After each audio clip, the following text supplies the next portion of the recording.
মহাদেব এসে দাঁড়ালেন দুজনের যুদ্ধের মাঝে, দিব্য জ্যোতির্ময় রূপে বিরাট রূপ। ঝগড়া থামালেন ব্রহ্মা বিষ্ণু আর বললেন, বেশ তুমি এবার শিখল, এই জ্যোতির্ময় দিব্য জ্যোতির্ময় তুমি শিখল। সেই বিরাট দেহধারী মহাদেব ছোট হলেন, আর ছোট হতে হতে যে রূপে দাঁড়ালেন সেই রূপটা হচ্ছে শিবলিঙ্গের রূপ। আমি যেটা বলছি এটা হচ্ছে শিবপুরাণ অনুযায়ী শিবলিঙ্গের জন্ম কথা। আমরা শিবলিঙ্গের জন্ম নিয়ে অনেক বাজে কথা শুনি, বাজে কথা শুনবেন না। যদি শোনেন বলবেন কোন শাস্ত্রে বলা আছে সেটি বলো, যাচাই করে দেখে নেবেন, নাহলে অসুবিধা আছে। হ্যাঁ, অনেকে নানা কথা বলে শিবলিঙ্গ, অনেকে ভাবে কোনো অঙ্গ। শিবের কোনো অঙ্গ না, অঙ্গ নয়।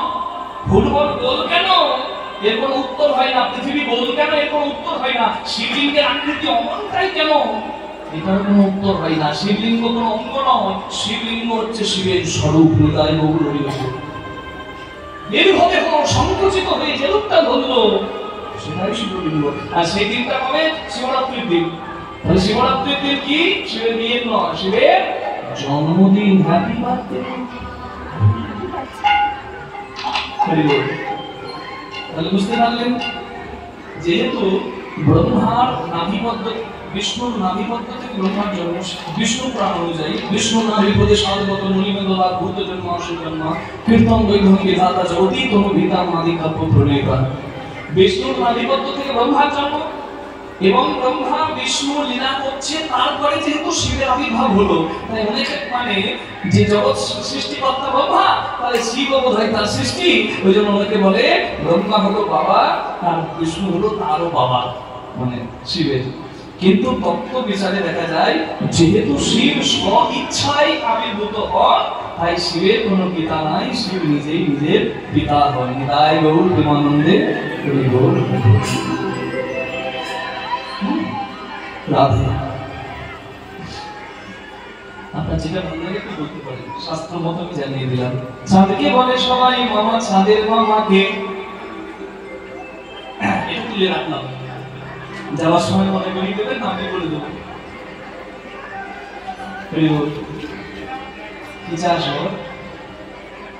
আরে কি চাস বল।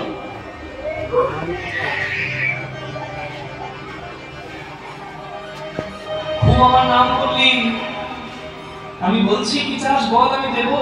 আর মুখ তুলছিস না যে, বিদ্যাপতি মুখ তুলতে পারছি না। যা চাইবি আমি তাই দেবো, বল তোর কি চাই। বিদ্যাপতি শিব পূজা করছিল, চোখের জল তার টপটপ করে পড়ছে, কিন্তু শিবের কাছে চাইতে পারছে না। মহাদেব বুঝতে পারলেন চোখে জল দেখে যে সাধারণ কোন ভক্তই নয়, বিষয় চাই না, শক্তি চাই না, ধন চাই না, এ অন্য কিছু চাই। তাই তো চোখে জল পড়ছে, চাইতে পারছে না। অভয় দিলে মহাদেব, তুই যা চাইবি আমি তাই দেবো। আমি আশুতোষ, কাউকে ফেরাই না, বল তোর কি চাই। বিদ্যাপতি মাথাটি তুলে শিবের কাছে প্রার্থনা করল, বাবা তুমি আমার বংশের উপাস্য দেবতা, আমার বাবা আমার দাদু সবাই তোমার চরণে বেলপাতা দিয়েছে, আমিও সেই অনুযায়ী তোমার পূজা করছি। কিন্তু আমি শুনেছি ছোটবেলায় আমার বাবার মুখে, আমরা যেমন শিব ভক্ত ঠিক তেমনি শিব নাকি হরি ভক্ত। আমার খুব ইচ্ছা বাবা আমি হরি ভজন করব। শিব ভক্তের ঘরে জন্ম নিয়েছি বলে আমি কি হরি ভজন করতে পারবো না? বৈষ্ণবের আশীর্বাদ না পেলে হরি ভজন সার্থক হয় না। তুমি তো বৈষ্ণব শ্রেষ্ঠ, তাই তোমার আশীর্বাদ, তোমার অনুমতি না নিয়ে আমি হরি ভজন করব না। আমি যদি হরি ভজন করতে চাই, তুমি কি আমায় আশীর্বাদ করবে?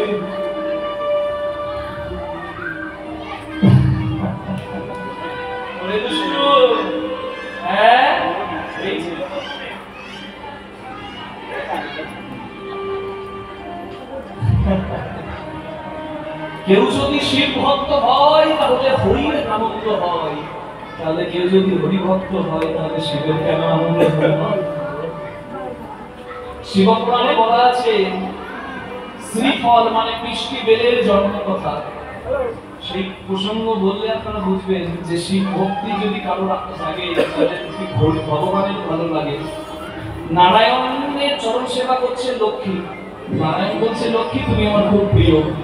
বলে আর কে প্রিয়? বলে যে আমার শিবের প্রিয়। আমি যদি শিব পূজা করি তুমি খুশি হবে? বৈকুণ্ঠে সর্বশিব মন্দিরে মা লক্ষ্মী শিব পূজা শুরু করে।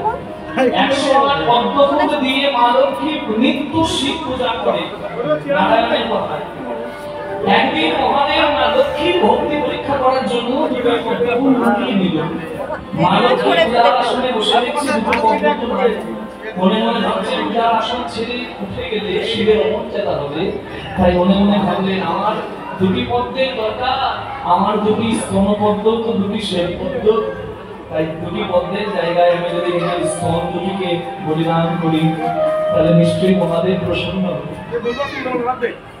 নিজের দুটি স্তন বলিদান করার মাধ্যমে শিবকে সন্তুষ্ট করতে গেলেন মা লক্ষ্মী।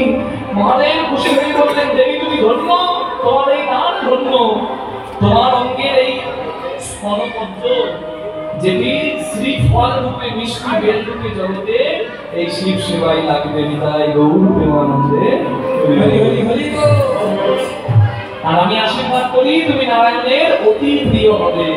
তাহলে শিব পূজা করেছিল লক্ষ্মী, নারায়ণ খুশি হয়েছিল। তুই যদি হরি পূজা করিস, হরি ভক্তি লাভ করিস, আমি শিব কেন খুশি হব না বাবা?